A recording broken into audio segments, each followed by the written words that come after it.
واذكر عبدنا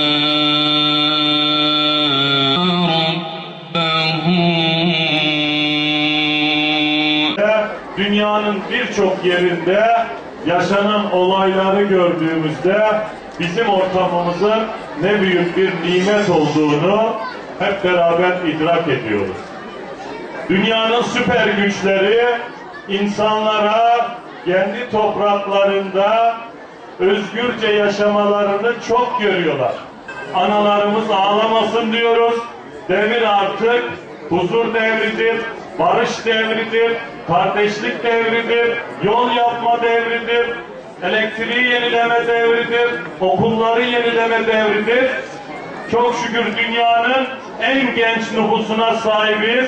Şu çocukları geleceğe hazırlama devridir diyoruz.